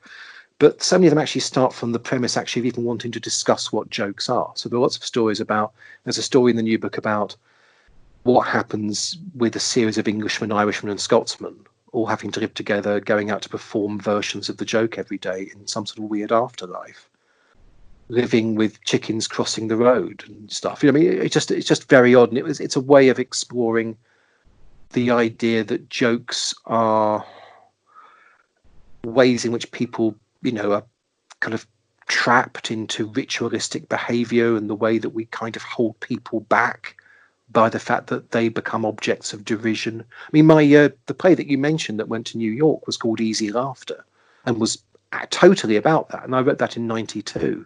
You know, it won the Sunday Times Playwriting Award and got my career going. And I've always been kind of obsessed by the way that humour can be used as a tool, which can in itself be. I mean, it's very freeing humour, and I love comedy, but it's also a form of oppression. And I sort of wanted to make the book deal with it. There's a story in the new book about Snoopy, and it's a dissertation about, in part, the way that the Snoopy cartoons work, but it's also a story about after Snoopy's death, how a minor character from the Peanut strip decides that if they wear a Snoopy costume, they can become as famous as Snoopy. Or there's a story about the Laurel and Hardy movies, and you know, but what happens when Laurel starts vanishing from all the prints of every single Laurel and Hardy movie? Or about making silent film comedies during the siege of Constantinople in 1453. It's fun to be doing stuff about comedy and about the setup of comedy, but in these sort of strange, discursive ways. Because comedy, you take a dark joke and explore the image in a bit more depth. yeah, absolutely, and you can have such fun with that. You know, and sometimes the image is really obvious. I mean, there's a story which has always done quite well for me, which was in Love Songs, wasn't it? Which is called Pang, and it's a really obvious idea.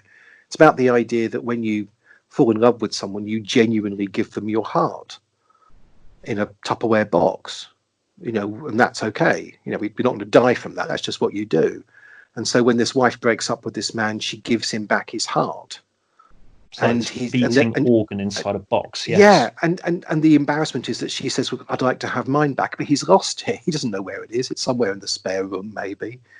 So he keeps sort of trying to fudge the issue. He has to go buy a pig heart and pretend it's hers. And in the meantime, he starts shagging around and doing terrible things because he's no longer in love properly, and his own heart starts to get ossified and starts attracting moths. It's a very odd story, but it's such an obvious metaphor, but it's quite a funny story. Yeah, I just noticed as you just said that he gives his wife a pig heart, as in he's saying that I think you're a pig. Yeah, I mean, yeah. I love how I don't notice things like that until just saying. Yeah. I mean, there's a lot of. I mean, they're not very nice stories, some of them. I mean, and yet I try to do them, I think, with a fair degree of sincere emotion. I mean, I think that because I'm technically writing. Yeah, I mean, I think because I'm technically writing absurdist tales a lot of the time, and what I can't stand about absurdist fiction is when it's just a sort of an anything goes attitude, which means that you don't care. So if I'm going to write a story about what happens, say, when Luxembourg vanishes overnight, it's a story really about how the woman whose husband was there on a business trip deals with the idea of how you grieve someone you don't really know is dead, and how no one takes that seriously anymore because he's not really dead, he's just missing from Luxembourg. And it's about that sort of emotional definition of stuff. So you can take lots of crazy ideas, and it's fun to come up with those ideas, but until actually you can find a way of making them have some emotional reality. I mean, I don't start writing anything until I find some sort of image which makes me feel moved. And I think it's about that moment. It's about that you're gearing up to. You know, it's about the moment. There's a story about a child who wants a bike for Christmas, and he ends up betraying his father to Santa Claus, because if he wants a bike, he has to have his father turned into a reindeer or something. Do you remember that? Yes, Cold Snap. Yes. And yet when I wrote it, I realized that the emotional heart is that he does it, and then the next day, for some reason, his father's back, but remembers that he once betrayed him. And that's their life together for the next 10, 20, 30 years. Is that that's the moment when his father and the son stopped being friends. And that became, for me, heartbreaking. And that became a really interesting pivot point, as opposed to a bonkers story about Santa Claus turning people into reindeer. And that made it worth writing. You know, I mean, until that point, it was just a silly idea. I do see that. I do see that in lots of your work. There's the story, I can't remember what it's called. There's the story where a woman starts giving birth to pieces of furniture. Yeah, and her husband so starts proud. Yeah, so proud, and her husband starts making her give them up. Yeah, well, he realizes. Yeah, I mean, it's actually quite a short story. I mean, I remember writing that in one stint. I could do that then. It's because it was only about 3,000 words. I got the idea and just wrote it. It was such fun, and it's a story about a woman, and I think the central joke of it is that it's this new married couple, and they're living in this fairly cheap small flat, and she keeps on giving birth to furniture which is too big for the flat. So that she gives birth to, I think, first to a Chesterfield sofa, but there's just no room for it in the flat. And the husband starts saying things like, if you're going to do this, can't you just produce something useful, like a table and a couple of chairs? But she just produces all the wrong furniture. So he starts selling it, but also it's genuine antique stuff. I mean, she starts producing things like escritoires and stuff that was genuinely from the reign of King George III. And he starts making a lot of money out of it, this husband, taking it to dealers. And she starts feeling that this man is only having sex with her so that she can be pumped out making antiques. And he's selling her babies, essentially. Yeah. And eventually she gives birth to a really tarnished kettle. And she hides it from him because it's the one thing she's ever produced that looks like her. And the fact that it's tarnished and not very pretty, and I mean, as I wrote it, it kind of broke my heart and yet as an emotional moment, the fact that she gives birth to a kettle which looks like her, finally something looks like her. And of course it's bonkers. I remember when my dad began reading my stuff at the beginning. He didn't like it very much, really. I don't blame him for it. I don't think he understood why I was writing this thing. And he said to me, and his reaction was, but a woman can't give birth to a Chesterfield sofa. And I said, well, no, I know. He said, but I mean, even the size of it. And I said, I know, that's the joke. How would it get out of that? There is no way it could fit inside her. And he said, that's just stupid. And he said, can't you make it so the furniture that she produces is a bit smaller? And I said, no, because what I like doing with my fiction is producing visual images which are kind of like Escher drawings, which are actually impossible. You can't visualize somebody properly giving birth to something bigger than they are, and especially not when it's a bit of furniture. And also it's that strange disassociation thing where nobody ever seems to be that alarmed or bothered by it. So that people are a bit annoyed. Oh, it's another bit of furniture, but no one's having the reaction that they should have, which is to be. I mean, that's what happens when Luxembourg vanishes. You know, it's about the 5th item on the news. And just people think, oh, it's Luxembourg. When no one's saying. Obviously, a country's just vanished in thin air. Just leaving behind some sort of strange lake. And then, of course, they do find Luxembourg, don't they? But they find it in the Pacific Ocean. And everyone on the side of it's only a few inches thick. and everyone is leaning over the edge, paddling, trying to get it back to Europe. It's such a stupid idea. It's like but a it's Monty also, as long as you Python try it in something which is really emotional, it's impossible to visualize. And I think they have to winch it back, don't they, into position with helicopters. But it's so thin it just bobs around on the lake. And if you walk around Luxembourg, you just get your feet wet because the water keeps coming up from the ocean beneath. I thought that was quite funny, but it only really works if you find some emotional reason for doing it. And that's what I enjoy writing about short stories. It's about finding the bits which sort of turn the knife. So you're having a laugh at how stupid this idea is, but it still kind of matters. That's what it's about, I think. Yeah, because Luxembourg is it's a story about loss, but it just sort of happens to have that image in it. Yeah. I mean, I suppose a lot of my stuff is. I mean, I'm aware that people ask me what the new book is about, and it's basically about grief. And the problem with saying that, of course, is it sounds really miserable, but it's sort of not. It's a series of things about the ways in which we deal with departures. Shall I explain what it is? Would that be helpful? Yes, let's explain what it is. So the book is called We All Hear Stories in the Dark. Yeah. It's basically a choose your own adventure, really. So that you've got 101 stories, but you have to navigate them via various paths. So at the end of every story, you're asked 5 questions about your reaction to that story. And dependent upon the choice you make, you go off on another path exploring it. And the book will warn you about going down paths which are too dark. So the questions will be things like, they can be quite flippant.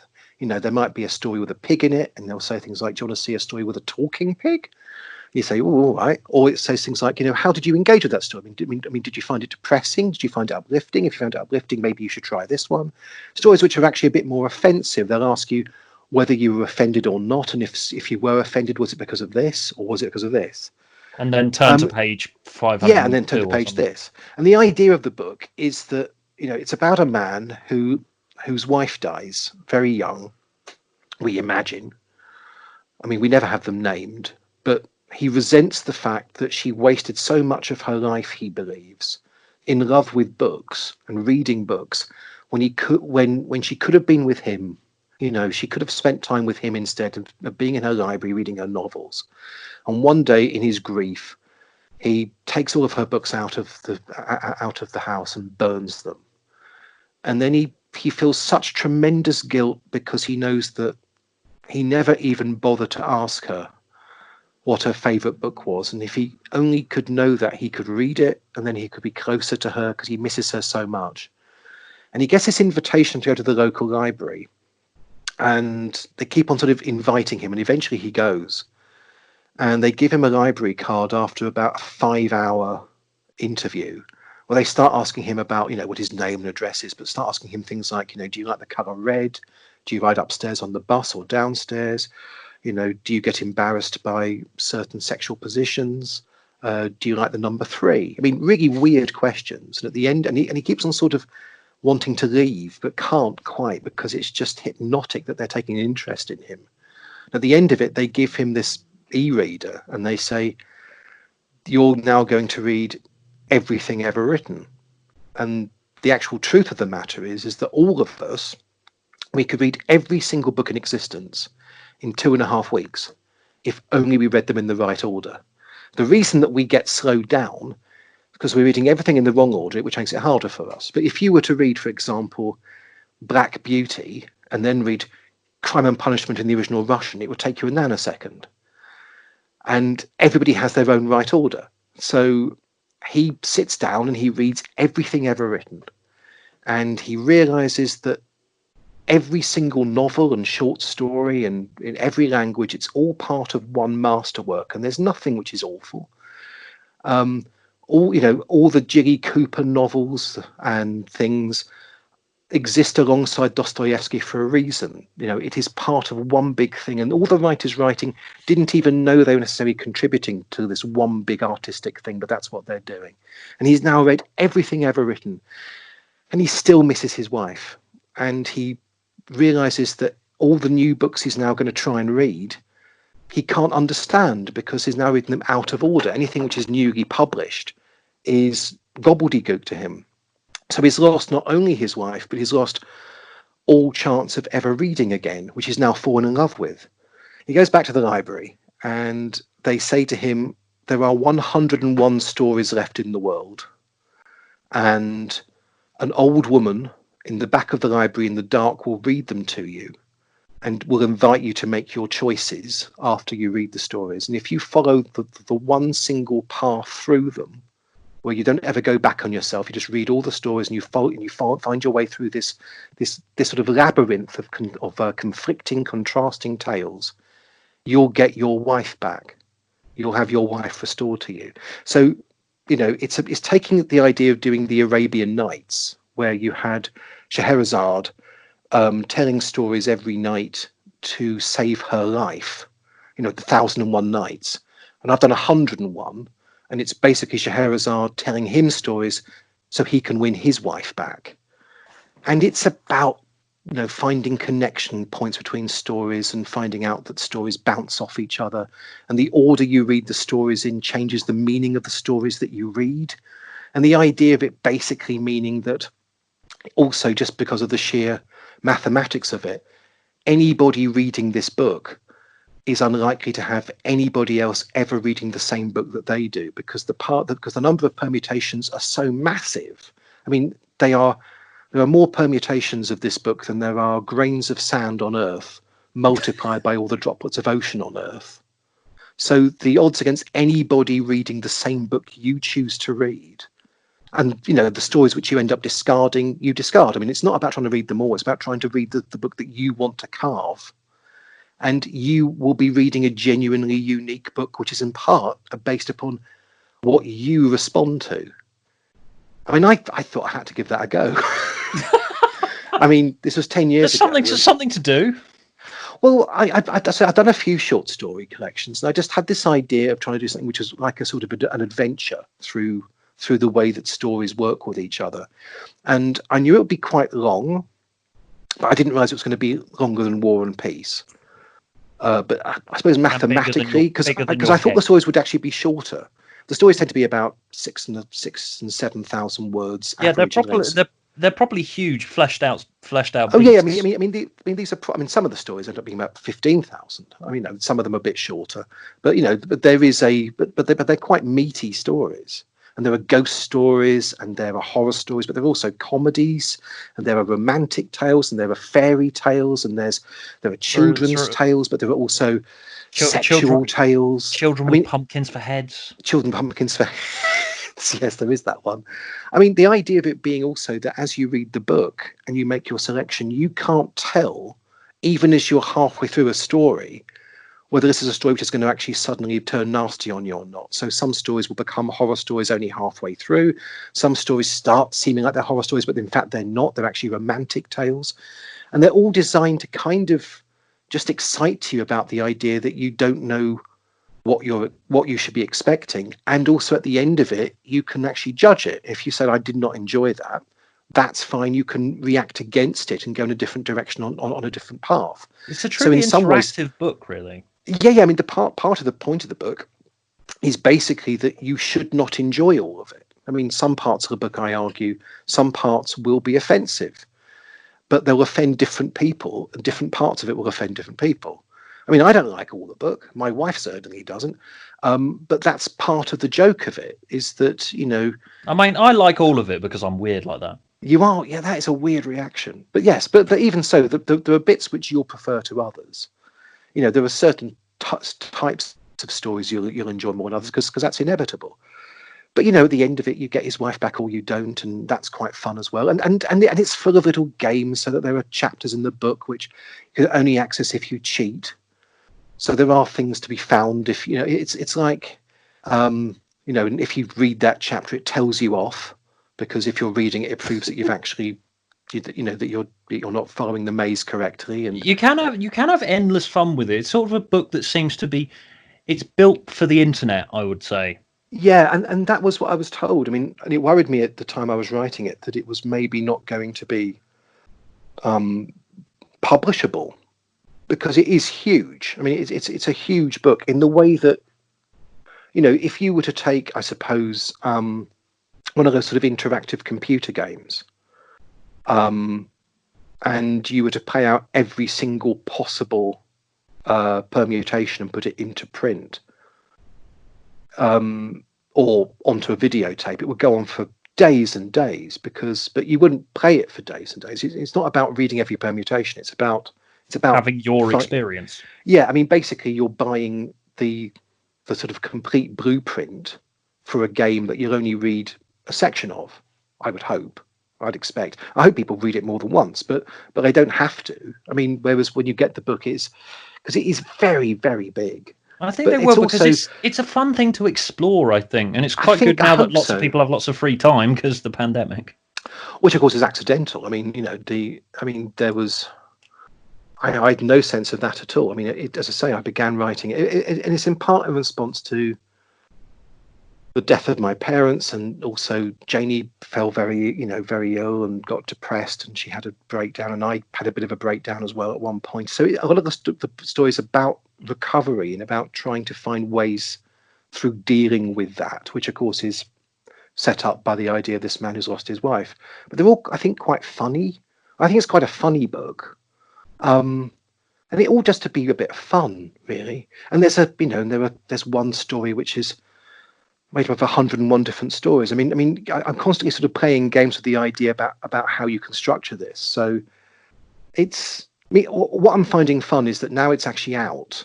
People are writing to me on a genuinely on a daily basis, telling me about the paths that they're choosing, saying, oh, I'm going down this path now, and then I've done this, but my wife's going down this path, because they're reading it together but using different volumes, and I can't tell you just how much that makes me.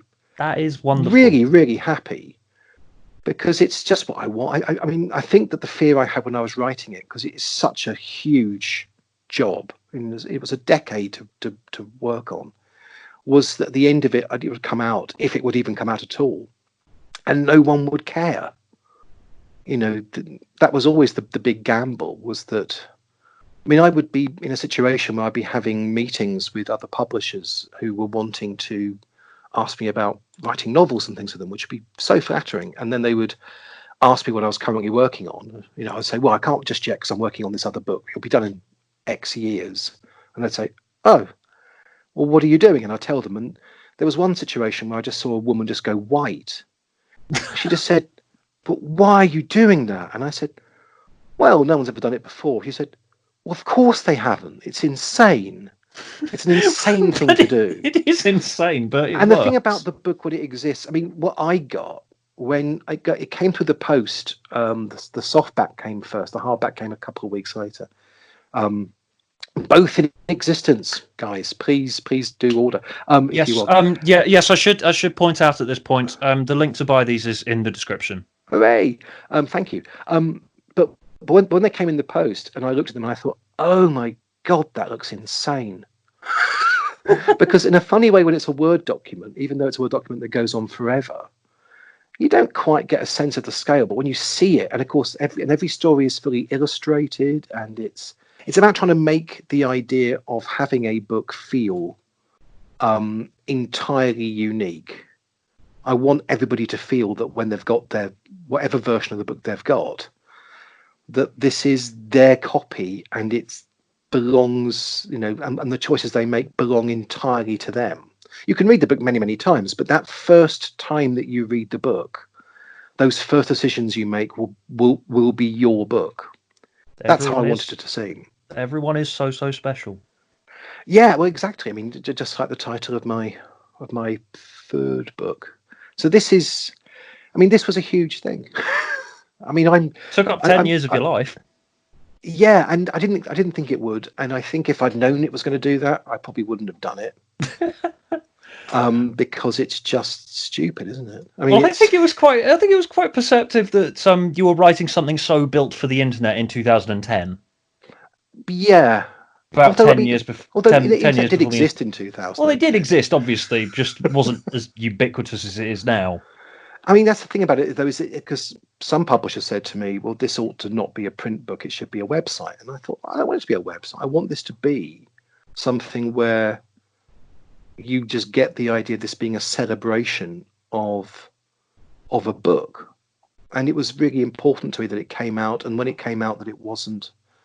I mean, I'm not criticizing, but but my third book, which Big Finish brought out, is quite long, and to make that work, it's terribly small print, and it's not much fun to read, I don't think, as a result. Whereas this book feels like it's a storybook. I mean, this is trying to inhabit its own size, and I think that when you get it, it becomes, hopefully, it's a fun game. So it is a fun game. Yeah, I mean, and it has some quite funny stories. I mean, just the sort of crazy stuff I do.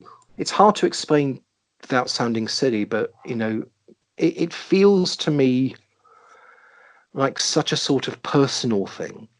The problem with when you write most things is that they're just sort of aspects of yourself, because you're writing a story, you're writing it's like a sort of slice of you. Whereas this kind of feels like this is me in my 40s, is this entire book. And it feels like, warts and all, this is the closest I'm ever going to get to putting down in some sort of art form a sort of crystallization of who I was at one moment. And, that does sound very pretentious. But it's, it's... It doesn't. I can see the heart and the work that's gone into it. Yeah. I mean, I want this to be a sort of... I mean, I think of it as an entertainment. And which will bite you. I mean, that if you read the wrong stories, you'll probably get a bit hurt. But that's up to you. You are warned off them. That's essentially your fault if you read something that hurts you. Well, sometimes I say that. I say, "Why are you reading this?" I quite like. I told you not. I quite like the story. I quite like that you've done that. That you've made it the reader's fault if they read something that upsets them.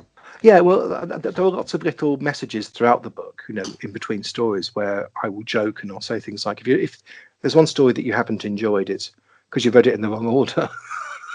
i.e., it's not my fault, it's yours. It's not my fault. I mean, if you didn't enjoy it, it's because, I mean, it comes from when I was in my 30s, I read Jane Eyre, and I didn't like it. And it was annoying because it came with a recognition that I would have loved it in my teens, but I was now too old. I was reading it in the wrong order. And it's a bit like that. It's a bit, actually, it's like we're doing Doctor Who in a funny way. There is a time when there's a sort of order to enjoy them in, and there's a time when you just react against them. And, I would suggest that, in a funny way, when I watched the Sylvester McCoy stories, for example, at that time, they were the wrong order for me. If I could have watched them now, I would have loved them. But at the time, I was needing something else. And the idea that just because something is chronologically the way that the art comes out doesn't mean that actually that's the best way for us personally to experience it. Which is maybe you should watch King's Demons again. Well, this is it. I mean, maybe I'd find King's Demons really charming now. I don't think I would. I think it's rubbish. Yeah. I mean, it's probably rubbish, isn't it? King's Demons. Probably. My name is Sir Gilles I saw it. I am the master. I saw it once. I can't remember it that well. You only seen it once. See, this is the thing. I can't imagine only seeing the King's Demons once, because it was something which it was the final story before the anniversary special.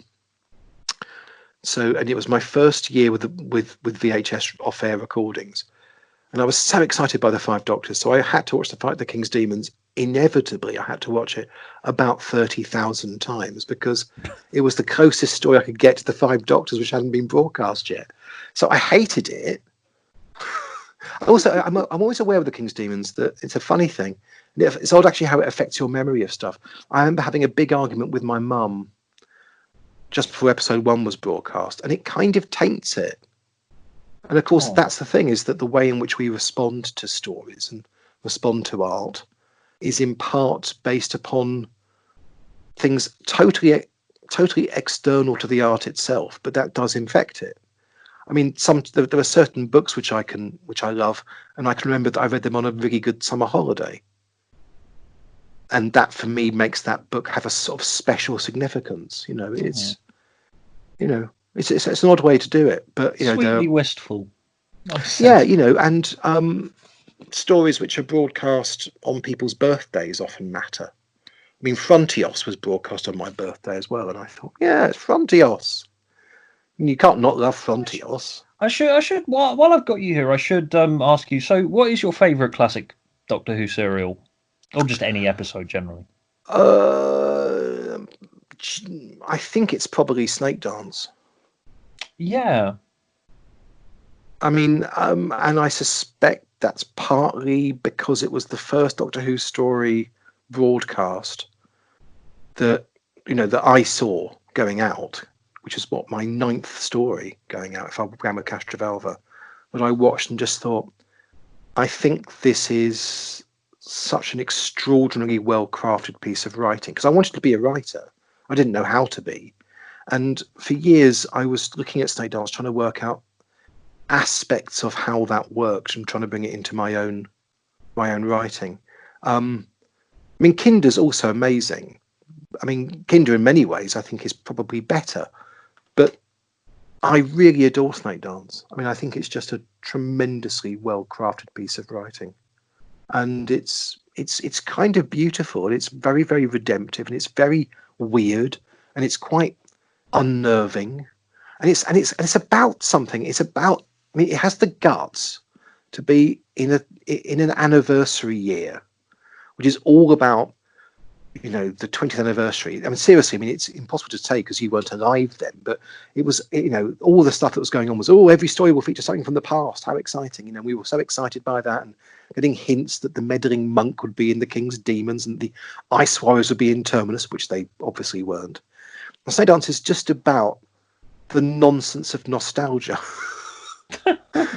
And there are so many funny Doctor Who related, meta bits. The fact that you've got a man who effectively betrays his entire civilization because he's taken to a place where, and this is a genuine analogy that they used, where he's suddenly being shown all the VHS recordings of the Patrick Troughton stories, and they'll destroy them if he doesn't betray his civilization. So when Amber is taken into this place and there were all these sort of strange pots covered with cobwebs, that was their thinking. This is how Ian Levine would be if he was suddenly shown where Tomb of the Cybermen is, and that was a deliberate parallel. And it's about that, because it was about the fans. It was, this was when the fans were beginning to assert themselves quite loudly, and I was part of that. And Snake Dance is this really clever takedown of the idea that you have to live in the past. It's really clever. It's a really clever story.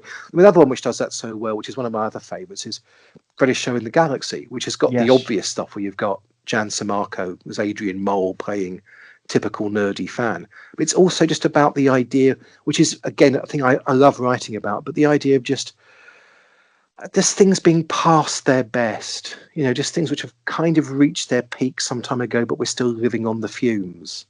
And I love that sort of the kind of bravery of doing stories where you're just talking about disappointment. I love that as a theme, and I love the fact that you've got, as I say, in that anniversary year, as is true of Greatest Show, also doing an anniversary year story. You've got writers saying, you know what, get over it. I mean, I tried a similar thing, rather naughtily, really, when I came back to do the Big Finish 100th release. Do you remember? I did this Mozart Yes, you thing. did the Mozart one. And the story's so much about the idea that if only Mozart, the premise of it is that Mozart in our universe never died, and he just carried on producing more and more CDs without ever stopping. And if only he'd known when to stop, we might have thought they were good. And that's so, I mean, I look back at that now as an idea and think that's so rude. I mean, what I'm really saying to Big Finish is, you just stopped when I left. Because that is actually what I'm saying. I'm just saying things like, why didn't you stop when the TV show came back? because that would have been the perfect point when to stop. I mean, that's when we should have ended. I don't really mean that, by the way. I'm not trying to get a big finish at all. But I was being naughty. I was thinking, wouldn't it be funny on their 100th release CD to do a story which is basically about the idea that this is stupid, we're still making them. And that's what I think Snake Dance does. That's what I love about your work. It's so daring.